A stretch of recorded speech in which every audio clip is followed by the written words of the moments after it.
All right, everybody, welcome to another episode of the Up and In Show. My mic is alive today, and we are here with special guest again, Ali Newland. Thank you so much, and I say again because Ali has been kind enough 2 weeks later to come back because we had an audio issue on our first episode.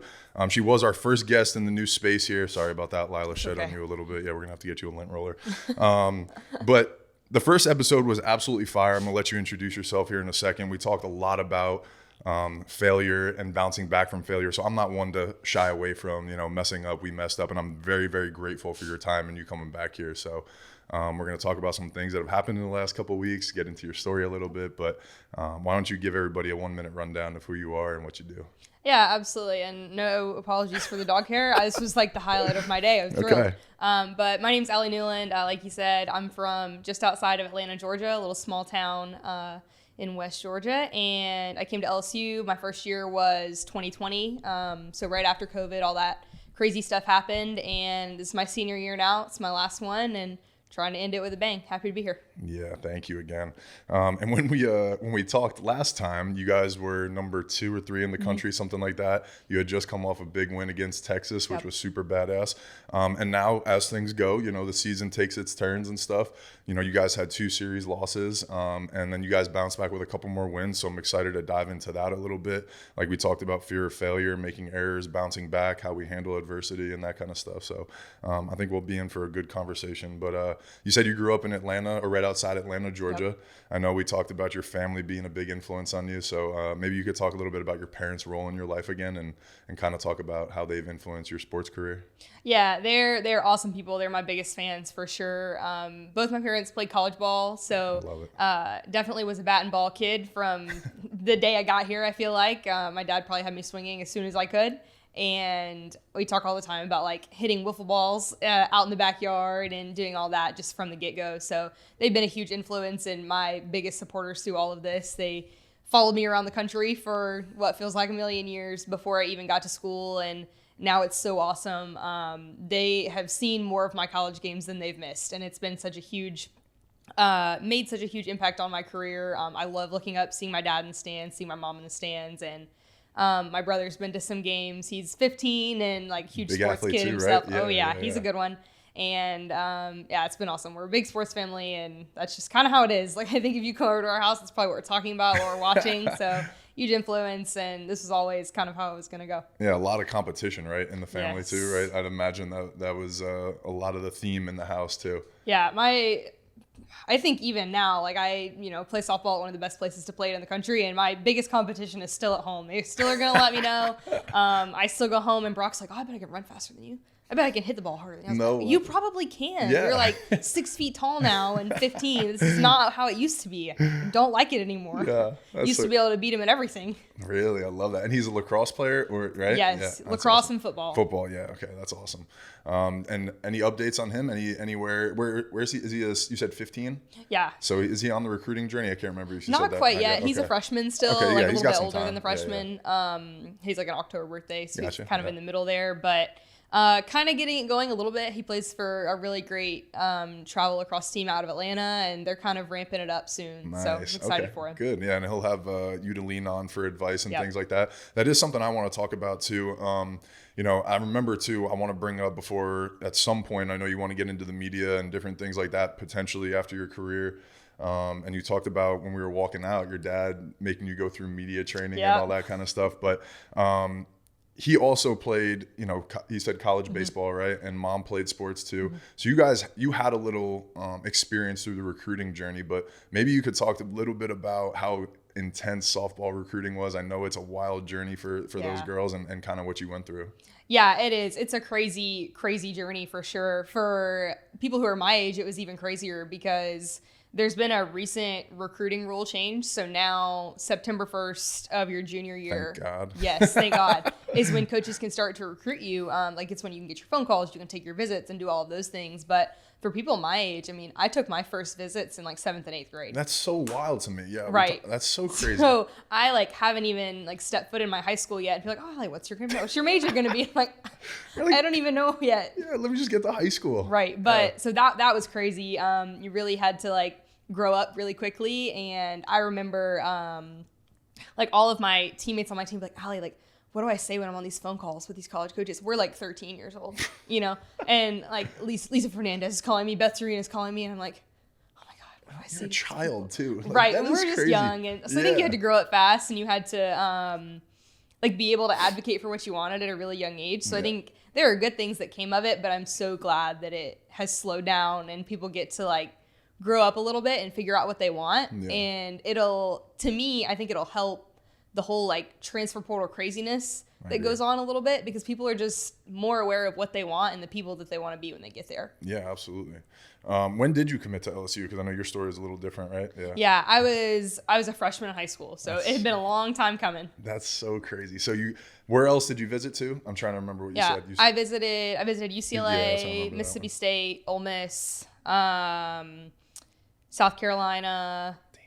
He went all over. A couple other places. Yeah. So really, we took a ton of visits because we weren't like on officials yet because we were so young. Yeah, that's right. So went a lot of places. I really had a great time. Like, I'm super thankful to all those people. Like, saw the potential that I had even when I was young, and like still like a twig. I feel like couldn't even hit the ball over the fence yet. Yeah. So it was awesome, and had a great time getting to do that with some of my friends and finding the right places for us. That recruiting journey is so wild to me, because one of my best friends is a recruiting coordinator for Texas A&M, and thank God they changed the rules, because he was recruiting these kids in 7th and 8th grade, and I'm like, dude, how do you even evaluate talent at that age? Like, you're just like, you start seeing even younger, and you're just knowing, okay, this guy's going to develop this way. Look at the parents a lot and kind of understand their journey, and it really is fascinating to me that like you committed in your freshman year. So they definitely had to look at a lot of different things. Like, it couldn't just be like what the physical was, because I remember like finally hitting like my sophomore year of high school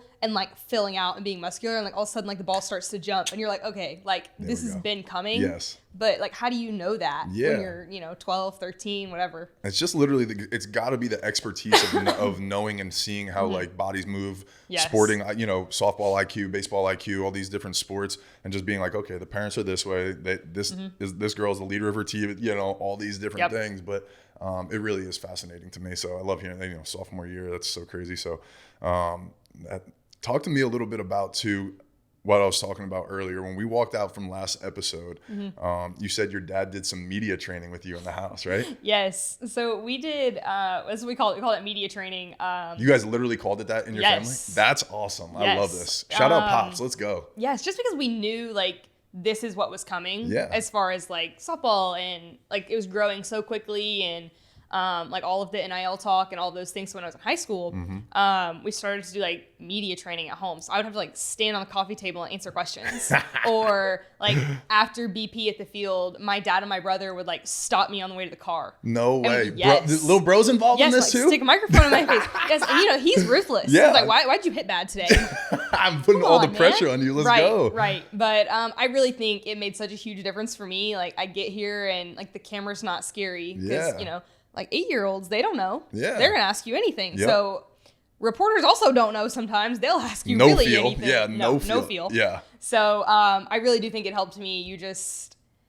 A lot of people like decline the media nowadays, I feel like, because like they're scared of it. They don't want to do it. It makes them nervous. But it really is the only time that you get to control what's said about you and your team. Like, it's the only time 100%. You get to control the narrative. So I've always really enjoyed that part of it, and being able to like speak on behalf of your team and talk about how successful they are, and like the things that really go into like a 4 for 4 day or an 0 for 4 day or whatever it is. So it's been really fun. I'm glad they did it. It was hard then, but it's definitely made a difference now. But it probably taught you so much too, right? Because when little brother's sticking the camera in your face, or pretending to at 8 years old, and you have a personal relationship with him, like, I'm gonna beat you up, like, you know what I'm saying? So you have actual emotion of anger and all that stuff, and now your dad is forcing you to talk and say, no, control that emotion.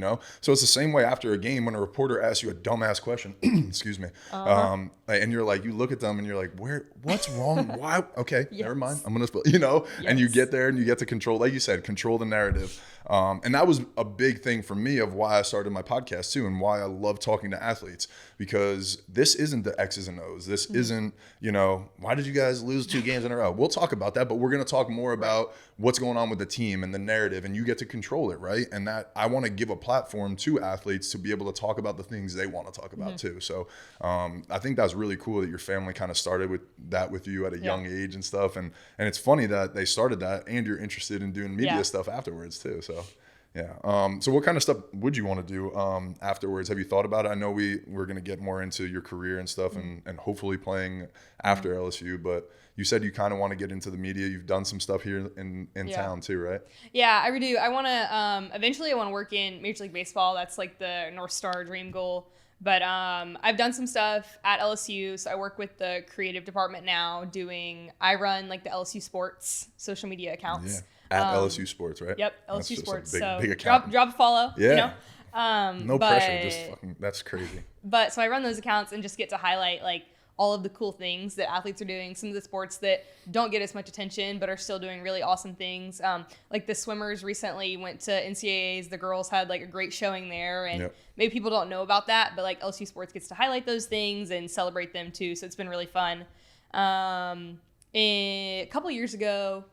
Last summer, I worked for Alliance, which is kind of like the perfect game of softball, and did like their social media and some of their like marketing stuff during the summer. So that's kind of the direction I want to go, like post-production, content creation, some of like the vertical video type things for Major League Baseball. Ideally, I'd want to work like for a team and get to like tell their stories and be involved more than like a huge platform. Yeah. But yeah, I think that's kind of the direction I want to go one day. I love it. And do you think that stems from, like, I wonder why MLB, I'm asking, because I know you said you grew up outside Atlanta, big Braves fan, right? Was that a big part of your family? Like, did your dad like the Braves and you guys sat down and watched it together as a family and that kind of stuff? That, I like say to this day, is what made me a great softball player. Like, really? I'm a good softball player and I'm good at a lot of those things, but obviously I'm not the like 6'2" or like dropping 30 home runs a year. And I think like I know the game really well. And so much credit goes to like my dad and sitting down and watching baseball with me every night. Like that's what we did, is we watched the Braves. And so I grew up on baseball. It's still like one of my favorite sports to watch. Yeah. But yeah, like it made me better. I've loved it. I think it's just like a romantic sport. Like there's something about not having a clock and like you have to throw the ball over the plate and give the other guys a chance is really cool and something that's unique to baseball and softball. So I love that about it, and hopefully I get to keep like celebrating the cool people that play it. I absolutely love that perspective because I couldn't agree more. I think one of the things that I took pride in, and I was fortunate, right? So I grew up in New Jersey, was a Yankees fan. It was late 90s, early 2000s. It was dynasty time. I was gonna say, it was a huge time. Yeah, dynasty time. It was Derek Jeter was the, all this kind of stuff, right? He was the captain. And so like my dad and I would sit down, we'd sit there, we'd watch Derek Jeter, we'd watch how he was a great teammate, we'd watch how he was the captain, right? So it taught me so much how to be a great teammate. And I think those were the things that kind of allowed me to take that to LSU and then beyond to pro ball and that kind of stuff. So I'm trying to think, so what years would you have been watching the Braves? I'm trying to think of some of the players that would have been there. Obviously Freddie Freeman was probably like the Freeman, face, right? He was the first guy I was ever excited to watch play. Like that's who I remember. I was like, I remember a little bit of Chipper, but not a ton. Okay. Was Kimbrel there? Was he the? Yes. Okay. That was my guy when I was young. I love that. Kimbrel was there. I have a Billy Wagner signed baseball. I caught the very end of that. Okay. And I'm trying to think of some of the other influential players, but I mean, even like Freddie Freeman, right? Like literally one of the faces of baseball and classy guys. Just does it the way you're supposed to. Exactly. And didn't he grow up in Georgia or something? He's from California. I'm thinking maybe Hayward. Was he Hayward? From Georgia? I was a big Jason Hayward fan. Okay, yeah. I knew one of them was like born around that area and was like a huge Braves fan, and I was like, what a storybook thing or whatever. So yeah, that's how like Dansby was. And like some of those other guys, like I remember like really getting into it and all of that, like Freddie Freeman. I remember watching Dan Ugla play second base. Oh yes, the pipes. Yeah, just all of those guys. So it's been so cool to like follow them, and I sat through a lot of years of not great Braves baseball to have the last 5 years that I've had. So it's been so fun. I remember like sitting on my friend's couch the year they won the World Series and like crying after they won, and it was really awesome. It's been so fun to follow. Yeah, and it's weird because growing up as a Yankees fan in the late 90s, early 2000s, I was born to hate the Braves, but I have Right. always been attracted to the Braves. Like, I love the Braves baseball. Like, just Maddox, Glavine, Smoltz was like my, Andrew Jones, Chipper Jones. Those were the guys that I watched, growing up. And those teams were so formidable for me. And so nowadays, too, I just love their brand. Like, they really just, to me, do a great job of branding baseball. It looks so much fun at their stadium and stuff like that. The stadium's incredible.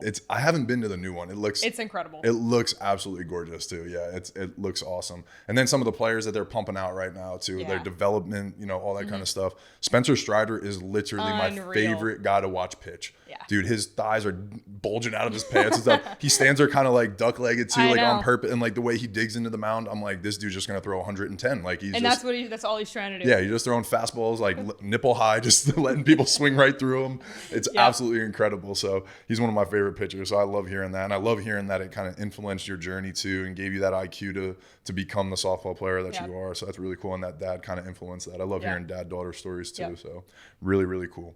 All right, let's jump into your story here at LSU a little bit. We talked last time on the podcast when you came, freshman year, didn't play that much, right? You kind of were learning behind some people. So maybe talk about some of those influential leaders, those seniors, our upperclassmen that kind of set the tone and way for you.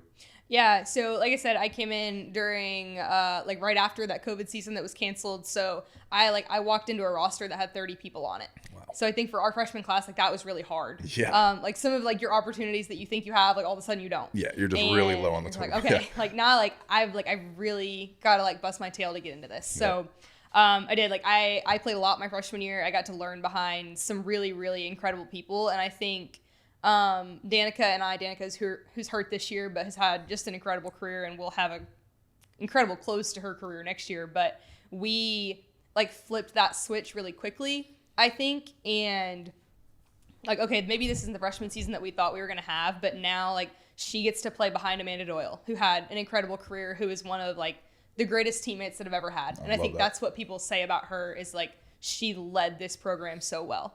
And then I got to play outfield with Aaliyah Andrews, and I think you can't ask for much more than that. So she influenced my career a ton. Taryn Antoine, that I played right field with my freshman year, they're a huge part of the outfielder that I am today. A huge part of who I am. Absolutely. I remember one day, I don't even remember when at practice, but Taryn was just like, "Oh, just go catch everything." I was like, "Oh, duh." There it is. Yeah. Right, that's it. Yeah, easy. And I think since then I've been like, "Oh yeah, I'm gonna go catch everything." Yeah. And just getting to watch them do that and learn how to do that from them, it made me so much better. And so I think something that you thought was gonna be bad and ruin the freshman year that you wanted, all of a sudden makes you better for the whole thing. So you can be disappointed about it and whatever, but it really did. It ended up changing my career, and I'm so glad that I got to do that with them.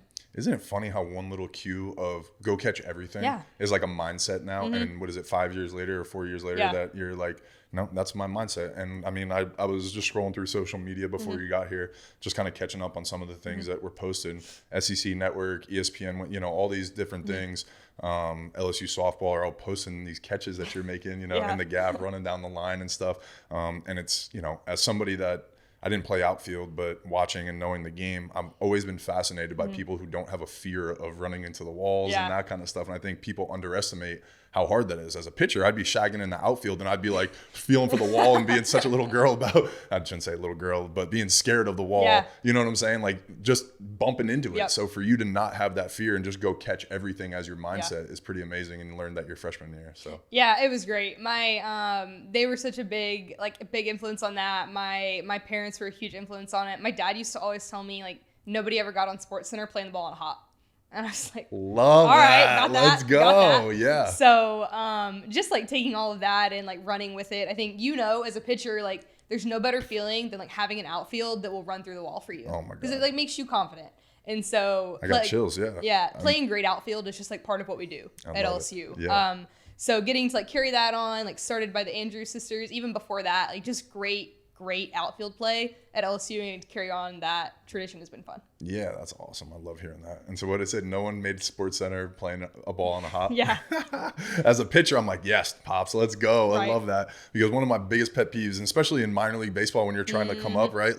Dudes aren't diving for balls because they don't want to get hurt. Right. Some guys do. They'll go out there and they want to prove something and everything. But some guys are like, I'm not diving for a ball. What are you, crazy? Right. Yeah, That's unbelievable. So I appreciate that. Yes, as a pitcher, one of my favorite things was to tip the cap and be like, let's go. And be fired up. We love it too. Like when we make a big play, the first thing we're doing is looking at you guys. Really? We want to make you guys proud. Yes, let's go. I love that. Ray Chafin, who's one of our pitchers right now, she's one of my favorite pitchers that I've ever played behind. Just because she appreciates defense like above and beyond what a lot of pitchers do. Like the ball gets hit hard, like even in the general vicinity of left field, and she's like, I was already walking back toward the dugout, like I knew you were gonna catch it, and just like continues to like pump us up and be confident that we're gonna catch things. And when we do, it just makes her more confident to like throw her stuff over the plate and try to get people out. Absolutely, that's what I was gonna say. I remember I had Jackie Bradley Jr. He was the best center fielder that I ever played with, and you would just like you'd like. Off the bat, you're like, oh shit, and you look up and I'm like, oh Jack, never mind. I'm watching Jack, like literally off the jump. I'm like, that ball's crushing the gap, and then you're like, no, Jackie's got, like literally in your head. It's so funny when you know the game and you've seen it so many times. You're like, he's got it. It's like, so I can relate to that completely, and also I can relate to some nightmares out there. You know, you usually have people that are learning the position, different things, and all that. So that's awesome. I love hearing that. And you know, you said you like playing, or one of your favorite pitchers is her. You know, what do you think makes a position player appreciate playing behind a pitcher, besides obviously somebody that appreciates defense? Yeah, I think appreciating the defense is huge. But also just, I think one thing that I've always said about her that she does well, she's just like got some dog. Like she's going to try and shove it down your throat. Doesn't matter who you are. Doesn't matter where we are, what time it is. Like she's got some fire in her that makes you like want to make the great play. And so that's really cool. She does a great job of it. Our staff in general does a great job of that. They work so hard to put themselves in a position to be successful, and their stuff is so good. I think also we hit off of them all fall. Yeah. So by the time we get to the spring, we're like thankful to hit off of somebody else. Yes, exactly. And now like we get to make the great play behind them, and it's really fun. That's a great perspective. I love hearing that too. Yeah. And the reason I'm asking is, you know, we do a baseball show, Abby and I together, and we always have some guests on. You know, Jay Johnson's style is a little different this year for baseball, or not this year, but like his approach to baseball is he likes longer games. He likes slowing down the games. But when I was in pro ball, and one of the things I took pride in was I'm trying to get my defense back off the field. Yeah, in the dugout as quick as possible so we can score some runs, keep momentum going, you know, making quick pitches, getting like attacking hitters and getting people fired up. So they want to make defensive plays behind you too. So I love hearing that. I always just like to kind of pick people's brains, especially, you know, people that are playing out in the field and stuff like that. To give people perspective, because everybody shares a different perspective, and that's what we had Cade Beloso on last night on our show, and he was just like, yeah, Jay, just it's just a different game. He likes to slow it down. I'm like, I just don't get it. I'm sitting, especially as a fan, I'm sitting here like we're making he took a guy out last night. They were up 8-2 or 8-3. This guy comes in the ninth inning and throws one pitch, gets one out, and he takes him out. And I'm like, dude, what are we doing? It's 8-3. Like, let's roll. He just got one pitch, one out. Roll. Like, I know. I try listen, if I had won a national championship, I wouldn't let anybody tell me what to do. Yeah, exactly. So that's what I mean. I can't say shit. Keep doing his thing. Exactly. Yeah. We definitely try to work quickly. That has like one of our big like part of our process. The pitchers are like 12 pitches or less. That's their like I love it. threshold. That's what they want. Last night we finished our game. Ray had thrown through a great game, and that was one of the things that somebody said about her. Like we spent more time in the dugout than we did on the field. And she crushed it, but that's definitely something that we take pride in. Yeah, that's again, I'm not bashing Jay Johnson. He's the best coach in the country, so I just want to make that clear, very, very clear. But it is just an interesting approach, and maybe that's what makes him the best. Maybe he puts people to sleep in their dugout. I don't know, you know what I'm saying? But whatever it is working for him. But hopefully they'll bounce back. You know, they've had a couple of tough series in a row. But yeah, let's continue on your journey. So sophomore year, you become starter, right? Where are you starting? Are you starting in the outfield then? Yeah, in left field. Awesome. So tell me a little bit about. I mean, obviously you kind of talked about, leadership, the things you learned, but what was the biggest jump from freshman year where you didn't play to sophomore year where you did start? Yeah, I think there's just no substitute for the work. Like I lived at the field the first 2 years that I was there. I lived there and never left. And it's a little bit different now, especially without COVID. Like all my classes were online. I didn't have a ton of work to do. Like I never left the field. I love it. And I think if you're not where you want to be, then that's your only option, So that made a huge difference for me, obviously. And I think with the work comes confidence, because we get to sophomore year and junior year and now senior year. And I have no reservations about the fact that nobody has put in as much work. Nobody's taken as many swings. Nobody's taken as many fly balls. I don't have to guess about that. Yes. So when you get in there and you don't do well, then it's I've done everything that I can do. Like, I've controlled what I can control, and like the outcomes will take care of themselves. So being able to believe that and like buy into it and not take failure as this like personal like loss or personal whatever, definitely just allowed me to play more free. Like, I think at its core, softball is supposed to be played. Like, it's a game, it's supposed to be fun. And so being able to have that mindset of like, I've controlled everything that I can control and worked more than the other person on the side of the field. So if I get out, then I get out and we'll try again tomorrow. Yes. But it wasn't because I didn't do something that I could have done. I love it. I mean, we're going to have to clip that piece 100% because it's one of my favorite things. I know you talked about it last time too. And it is a common theme with some of these high performers and really great individuals that I'm fortunate enough to have on this show. And you said work equals confidence, and that, confidence leads to success and so many different facets. So, and that's what, it's something when I was pitching, I would watch the guy up to the box and I would just kind of play in my head and like, I know I worked harder than you. Right. And that was just like a confidence thing when he walked up to the plate. And I love that that's what you said too. And then our game is a game of failure, right? There are so many things that are out of our control. Umpires calls, the way the wind's blowing, the weather, all this kind of crap that can really influence the way that then outcome happens, and that's where the mental side of our game is so important, and that's why I love hearing your perspective on that. And I want to make sure that we shout that out for sure, because that's a huge part of it. When do you think your family, since they played, this kind of sport, that you learned that at an early age, or was this something that, Beth kind of instills in you, or is it a kind of a combo of all of it?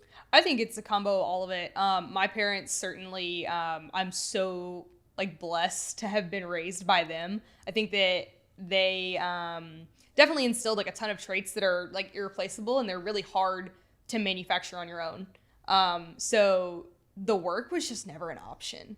Like, if we like didn't, I remember this so vividly. If like I didn't put my name on my paper and got points taken off at school, it was a disaster. Oh. I can't go home. I can't go back. Attention to detail too. Attention to detail was just a massive, massive part of what we did at home. Yep. And I think also my dad has never in my life told me no when I wanted to go to the field, ever. Ever. Yep. So, I mean, we're going to the field at 10 o'clock when he gets home from work, because that's when we can go. Yeah. Or we're going, like, my brother has lacrosse in every ungodly part of the Northeast and Southeast that there is. Yeah. And like, I remember when I was home for winter break, like my dad got home from a flight from Pennsylvania, and like, we're going to hit at midnight because that's when we could go. Yes. And so just having that, I can't be thankful enough for literally never being told no. But it also then, like, you don't ever get to tell yourself no when you get here. It's like, you're on your own now. Yeah. And I remember Lindsay Leftwich, who was the assistant coach here in the past, like, for the first couple of years I was here, I had her up at the field like every day at 7:30 before class, every day. And like, thankful for a staff now, like Coach and Linz, and now like Bryce and Dobby, they'd never tell us no. Yeah. Like, if you want to work, you're going to get to work. I love that. So definitely like a combination of all of those things, but super thankful to like my parents for the attention to detail and the work part of things. Yeah. I think it's really hard if you don't have it then to like create it later. 100%. It's a mindset. And then like you said, when you get to college, that's when it like people separate, right? Absolutely. You could have those resources and those things for your parents, and it's almost like an accountability thing, but then it's a personal accountability, and it's a self-awareness thing to say, hey, I want this to be my legacy. This is who I want to be, right? And I have to be accountable on my own now. I have to find somebody that can come help me do that stuff and be there at 7:30 to give me flips, put the balls on the tee, hit fly, whatever it is that it is for you and your routine. So kudos to you for that, because I mean, that's just a mindset that creates that success and stuff like that. And I think, I can't remember who told me, it's their very well-known quote, but I don't know the exact quote, but basically is like, what you do when people aren't looking is what makes, an elite athlete or somebody to be successful and that kind of stuff. Yeah. It's real easy when all the eyes are on you and there's cameras and all this stuff, right? To be like, oh, I'm working hard, I'm a hard worker, but it's the 7:30 in the morning that people don't see. And when there's 13,000 people at your games on a Saturday night, or something, or Friday night, and they see the success, they don't know what all went into it, but it's the 7:30 mornings, and that stuff before class that really makes those moments. So I love that you shared that with us. I appreciate that about you. Yeah, so that's really cool. Yeah. All right, so let's dive into this year's team a little bit. You guys had a great start to the year. I mean, you guys are still having a great season so far. But when you were here last time, you guys were number 2 in the country. You just came off a midweek beating of Texas, which is always nice when we can put the horns down. Yep. But a little bit of adversity right now, right? Yeah. A loss in the Ole Miss series and then on the road at Mizzou, right? Yeah. Yep. But we've won our last 2, so that's good. And who do we have coming up this weekend? A&M. Okay. Where are they at in the rankings? Is this a winnable weekend? I have no idea. It's a winnable weekend, though? All of them are. Okay. Of course. I love that mindset. Of course they are. But talk to me a little bit about adversity, right? So you're number 2 in the country. Again, we talked about then that rankings don't matter. It's how you finish the year and getting to the World Series and that kind of stuff. So what's kind of the mindset after 2 losses in a row, 2 series losses in a row, and kind of going into this third one?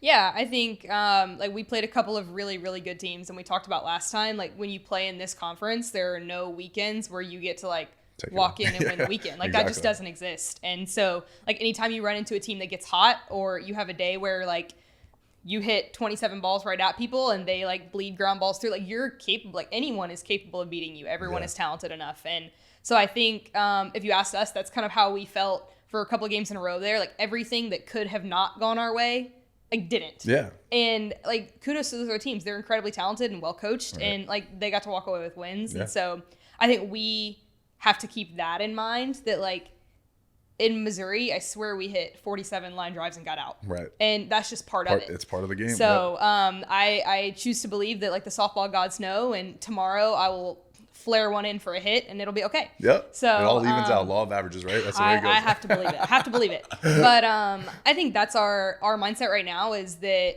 like there's just no team to be overlooked, and you have to walk in and be as prepared as you can be. So continuing to be confident at what we do, and not so much of like what are they gonna do and us respond to, but like how are we gonna like come out swinging or come out pitching or whatever it is, and like put somebody else on their heels and make them respond to us instead of the other way around. Yeah. So sometimes when you lose, I think you're like searching for something. Right. And so just trying to remind, I'm trying to remind our team, like there's nothing we have to search for. Like the same team who won 24 in a row is like the team who lost 4 in a row. It's fine. Yeah.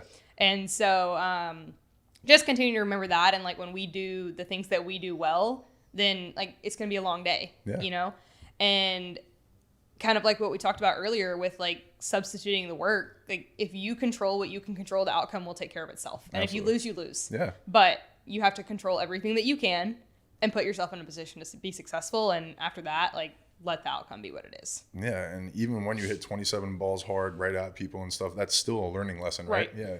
You can still respond to that and take a response to say, okay, cool, we did what we're supposed to do. Exactly. They just happen to be in the right spot today. Right. Yeah. Good scouting reports. Exactly, right? You tip your cap and you're like, all right, cool, move on. And you know what? Sometimes you need to get punched in the mouth early, and sometimes it's better to do it now and learn and be like, cool, how do we bounce back from adversity? Because you know what? Something tells me you're probably going to lose a game again. It's just law of averages. Maybe you won't. I hope you don't. You know what I'm saying? But that's just our game. Like there is so much loss. There is so much failure. Again, we talked about this last time. You walk back to the dugout 7 out of 10 times, you're a Hall of Famer for the most part, you know? And an All-American, maybe in soft. That's probably right. A good average is still like 300, right? If you're hitting over 300 at the end of the year, you had a good year. Right. That's what I'm saying. Okay, good. For sure. And that's what I mean is like that's what means you're failing 7 out of 10 times. So sometimes it could be you hit a rocket, maybe they rob a home run, but it's still part of that 7, you know. And you got to learn how to get in the box the next time. And do it again, you know. So I love that you guys are just taking that approach. You guys are very confident about what has happened, and you guys are on a 2-game win streak again. So that's all you guys can control and roll it into this weekend. Is it home or away? Home. Cool. What about playing on the road versus playing at home? Maybe talk to us a little bit about, you know, the SEC, like you said, playing at different schools in this conference are no joke, you know, and different crowds, different weather, different stadiums, that kind of stuff. What's your approach when you guys go on the road versus at home? Is there anything different, or is it kind of the same? I think it kind of depends on who you are. I like playing on the road. I think most people probably like playing at home. I love playing at home. I think there's nowhere like Tiger Park in the country. Yeah, true. So true home field advantage, but I've always liked playing on the road. I think it's unique in that there's less distractions. Like the game is the only thing I have to think about, because I have to go from the hotel to the game and to the hotel. Simple. So, I don't have like, not that my parents aren't there or other things, but I don't have to like, I'm not going to class and like thinking about the bio exam that I just failed or like whatever. Like you really get to be completely present and only focused on softball, which for me is nice. Yeah. Like I enjoy that about it. And playing on the road is like cool in that aspect to me, but we definitely love playing at home at LSU. I think if you're like in a Tiger uniform, then playing at home matters. So like baseball, softball, whatever sport that it is, Baton Rouge really buys in to like its athletes here. And Tiger Park is definitely no exception. It's like a unique cathedral in college softball, if you will. Absolutely. I'm sorry about my throat. It's okay. We were at Don Juan's last night for our live show, and I swear, I'm like, the secondhand smoke gets me when we're in there for 2 hours. I'm like, I'm dying this morning. So sorry, everybody. But you're absolutely right. I think, LSU, and that's why I like asking. I like hearing different perspectives. I like hearing different athletes talk about playing at LSU and what that means to wear that across the chest. Maybe you could talk to us a little bit about if there was any culture shock or what you learned the most coming from Georgia, and being an out-of-stater. As a kid from Jersey, when I got down here, it was completely different for me. So was there anything that jumped out? Yeah, I think, like I said, like my dad played baseball at Georgia, so I grew up a huge Go Dogs fan. Like I said that all the time. Go Tigers was like really tough coming out of the mouth there for a minute. Yeah, I imagine. But like growing up like with like family who went between the hedges, like I thought I knew like what like crazy fans were and what great sports fans were. And Athens is a really cool place. Yeah. I could like totally understand why people love it there. But there's nowhere like Baton Rouge. Like nowhere in the country. I thought I knew what it was. Absolutely did not. So to get to come here and like the second that you get here, like this place buys into you. 100%. If you sell out for it, like these fans will sell out for you. Yeah. And so that's been a really cool part of my journey here. I play in left field at Tiger Park, and there's the big grass like berm in left field. And a ton of people go and play out there. Lots of kids go out there, and I call them like my friends on the berm. But I love like fan interaction. Yeah. Like, I think some people probably don't. Yeah. But it's one of my favorite parts of the game to get to turn around and like hang out with them, catch every ball with them, celebrate every strike with them. Yeah. So that I think was like a little bit of a culture shock. I just wasn't expecting it. Yeah.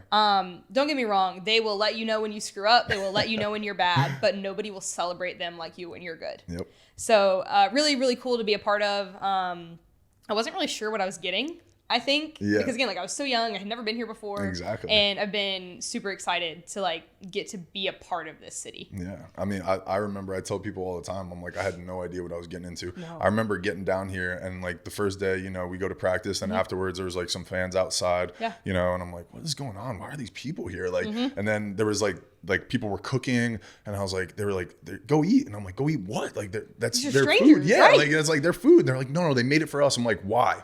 I'm like, and then I remember this one lady, and wound up becoming good friends with her. She's one of my great friends 15, 16 years later. But she's like, come on over to the house. I want to cook for you. I'm like, I remember going back to my West Campus apartments and looking at Micah Gibbs and DJ and being like, why does this lady keep saying she wants to cook for me? What does she want from me? Like, what is she going to, like, I'm from Jersey. Like, there's no way that somebody just cooks you a meal for free and doesn't want something down the road, And so I think that for me was the biggest thing that I understood. I'm like, these people are just nice. Like, this is where I want to be, because people just give with no expectations. Yes. They just want to be a part of your life. They love LSU baseball. They love LSU sports, softball, and they just want to like enjoy that and share that with you. And so that's my favorite we part. Played, I can't remember who we were playing. It was my my sophomore year. So it was that first year after like playing in masks and doing all of that nonsense.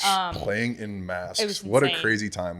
That's so wild. But we get there, and like you've got our fans, right, who are like screaming at you. They're probably like calling you by name. They're probably calling you by your boyfriend's name. Like they're like no mercy out there. And then we end up winning, and on the way home, they're like sending you out with jambalaya. Yes. Because that's who they are. Exactly. And I just thought it was so cool. I'll never forget like the first year of really having fans back in the stadium and be like, oh, like that's what this place is. Absolutely. I remember the same thing, like super regionals, people would be on these teams, and then like afterwards go cook for them and like be like, yeah, tell them to come. I'm like, y'all are amazing, crazy. They don't want to come anymore. Yeah, exactly. But it's like, it's so amazing just to see like the culture here. It really is. So that's why I love hearing perspective like that, especially out of staters, to understand like what their perspective is too and everything. So that's really cool. I'm going to let you get out of here in a few minutes, but talk to us a little bit about, being so close to getting to the World Series before, and then what do you think is going to, take you guys over that hump to get you to the College World Series? Yeah, I think the thing that is different about this team to me is just like how old we are. We have so many seniors and people who have been there and done everything. Like I've lost in a super regional at home. I've been to Arizona and lost in a regional. I've done it all. And I think that the rest of this group has done it all. So nothing surprises us. Like we walk off win, walk off lose, whatever. Like we're like, oh, I've been there, done that. Part of it. Yep. And we can just come back to work the next day. And I think that's really like a unique trait to us that maybe a lot of other teams don't have. So I think using that to our advantage and continuing to like instill that calmness and peace and no panic in the younger kids who are playing and the younger kids who are on the bench will like only continue to serve us. Yeah. But I also just think like the confidence that we were talking about earlier that like only comes from the work. Like Taylor Pleasance has like 500 career college at bats or something ridiculous like that. Like, this is her 5th year. Yeah. She's been doing this for a long time and been incredibly successful for a Yep. long time. Like she'll walk out of here as one of the best players to play here. And it's been so fun to like celebrate every great play she makes right behind her in left field. Exactly. If you go back and you watch the Taylor Pleasance highlights, just like look in left field, look at me like, yes! just watch. It makes me laugh. It cracks me up every time. I love it. But I'm so excited. I've loved getting to play behind her. But there's so many people like that. Her, Sierra Briggs, Danica before she got hurt, like me, we all have so many college at bats and so many college innings that like we have no reason to be anything but confident, to be anything but calm. And I think leaning into that and really like buying in to that we've earned the right to be confident is going to be the difference maker for us going forward. 100%. I love hearing that. I think I tell people all the time when they ask, we were fortunate enough to go to Omaha in 08 and then again in 09. And I remember 08, we were excited to be there. It was like, holy shit, we had a 23-game win streak. We pulled it off. We got here and it was just like fun to be there, right? You were the big kid with the eyes. And then we came back our sophomore year and was like, this is why we're here for a reason, you know, and that kind of stuff. So I love hearing that. You know, I'm hoping that you guys, you know, keep, you know, doing what you guys are doing, get to host again, and you'll be hosting that super regional, and you guys will punch that ticket and get there. You guys deserve it. I love it, like you said, senior leadership and just the experience is something that is so valuable. You see it even in the NCAA tournament right now with so many teams and that kind of stuff. So I love hearing that. And a lot of them, you know, a lot of you guys have been here for a while too, right? It's not like you had seniors. How many of those girls were senior transfers? Or we have 3 now, but the main core have been here, right? We've all, You've been here, absolutely. So that's something that's really important that I pay attention to, at least I should say. You see that, I think that's some of the battles I think Jay's going through right now is some of his rotation, you know, some of those main guys. They're younger now. Yeah, they're younger and they're transfers from other schools. So they were taught a different culture, you know, from the beginning and stuff like that. So you guys have all been here under Beth, that kind of stuff. And I'm excited to see what you guys pull off. So yeah, it's really cool to play with them. Like, just an incredibly, like, talented group. Like, I think you hear Taylor Pleasance's name every other day on the media, and it's for good reason. She's, like, a freak athlete and does some things that literally no other human in the conference can do. And, like, you watch, like, Sierra Briggs, who, like, is another, like, huge part of Outfield U and just, like, had a great career. And, like, even Danica now, like, hurt or not, is just as big a part of who we are and, like, of leading the 2 kids who are playing third base right now and making them the best that they could be. Like, the pitching staff, our pitching staff is young. Yeah. And, like, Kelly Lynch, obviously a grad transfer from Washington, who, same thing, has had a great career, is, like, an unbelievable athlete, played first base there, hits here, pitches, like, really just does it all and has brought an awesome, like, new and fun perspective to us. She's very zen. I really? Think I very love zen. that. I love that. But just like that, like, unflappable kind of nature that we were talking about, she really exhibits that. It's so fun to, like, run it back with her. We won a national championship together when we were, like, 15. What? We played on the same travel ball team. It was really talented. Super cool. So to get to do it again with her and, like, try to go to the World Series with her is just awesome, and, like, an insanely talented group that we get to do it with. When you say zen, does she's a meditator? Oh yeah. Oh, wow. She's awesome. Like, just different. I think like sitting, closing with her eyes, like meditation. Before the game, like, she's like in the dugout, like super locked in and calm, like visualizing being successful, us being successful. She's got ourselves a little meditation group. She's like leading us in, and even though like it's her first year here, she just like continues to lead us in a ton of different ways. It's been awesome.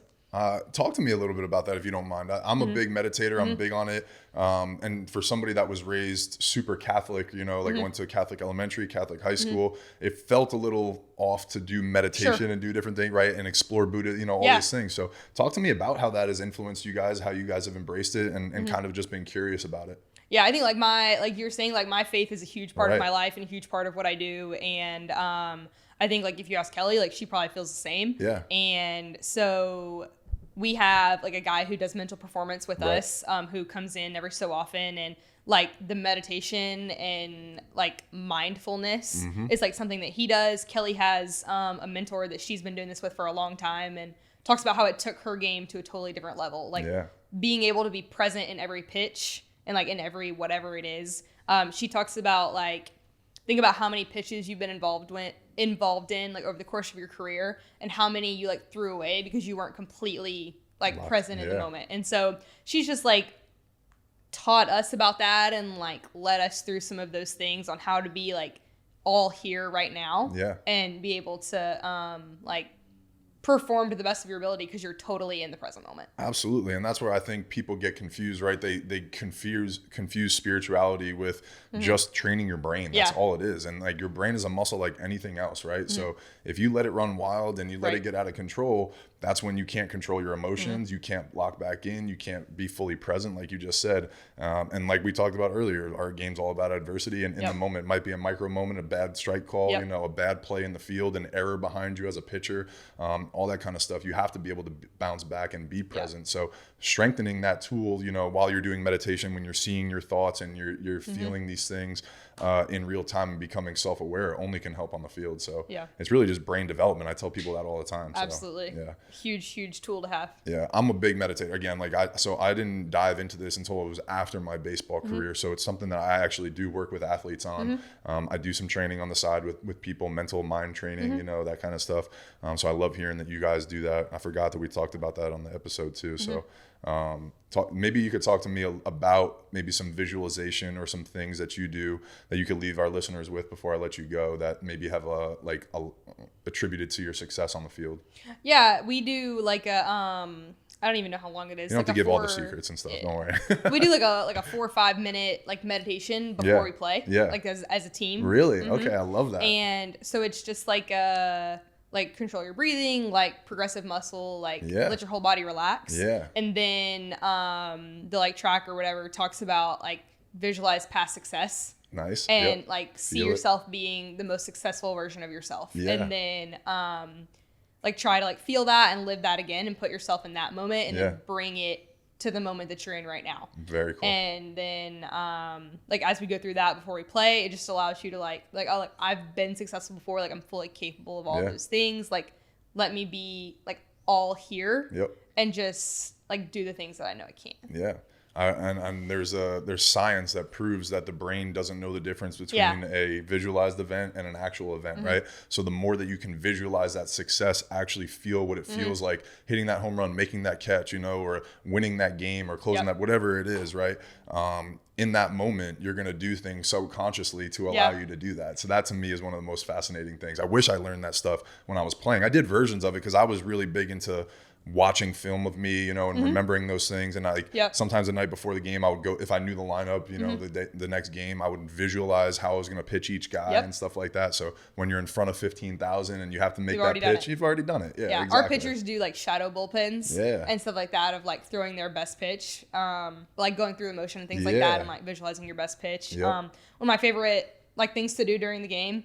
So when Sydney Berzon pitches, obviously just like a freak of nature, she's unbelievable, and works like nobody's business to be that. So she's earned every bit of success, but not that many balls get like hit in the air to left field because she's just like carving people up. I was thinking that. You're probably, you're off duty a lot. Yeah, I am. I'm off duty a little bit when she's pitching because she throws the ball down so much. But I'll stand in the outfield like between pitches when whoever is pitching and like visualize the catch I want to make or whatever it is. It doesn't always happen like that. Most of the time they just like hit it right to me. But like the catch down the line or like into the wall, rob the home run. And then like when it happens, you've like done it.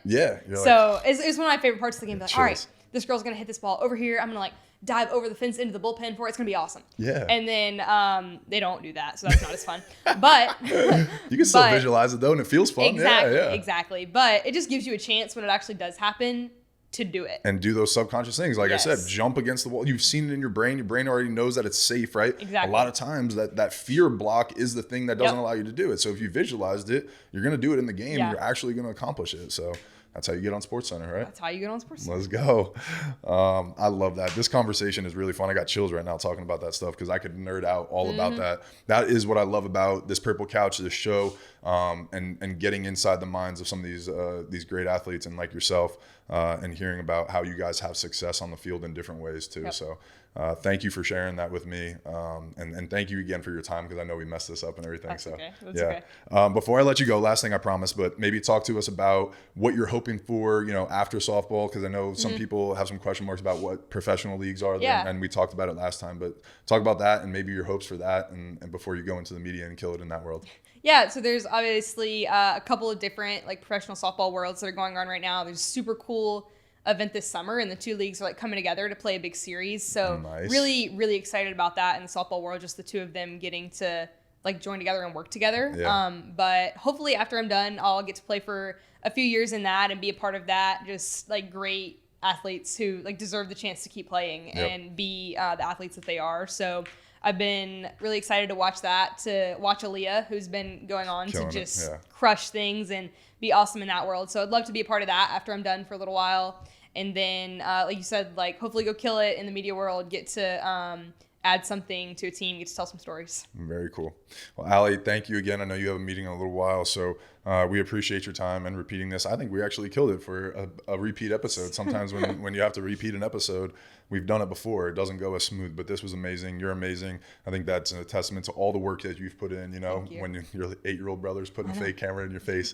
But you're an amazing person. And again, thank you for your time. Nothing but success, I hope, for the future. I'll be watching, cheering, supporting, and I know all our media team will too. So thank you. Thank you. Appreciate it. Yep. Wait, before you let everybody go, I do have to shout out our sponsors too. So if you guys are still here, thank you guys for being here. I wouldn't be able to do this without St. Rock Vodka and 7-3 Distilling. St. Rock Vodka is the official vodka of the Bayou Traditions Collective, where athletes, are able to make some money now for their name, image, and likeness. So when you buy a bottle of vodka, it goes back, a portion of it goes back into that collective to help support these athletes. And Rejuve Me Medical, the anti-aging clinic in Baton Rouge, I wouldn't be able to do this podcast without their support. They have locations all around Baton Rouge and the greater Louisiana area, so make sure you guys go check them out. It feels like they're opening a new location every other day, so all kinds of stuff there, from hormone replacement to Botox and skin fillers, lip fillers, all that good stuff that make you young and beautiful. So go check them out, rejuvamemedical.com, and they're all over social media too. So thank you guys for being here. Appreciate it. Hit that like, subscribe, all that good stuff, and follow us on social. Appreciate you guys.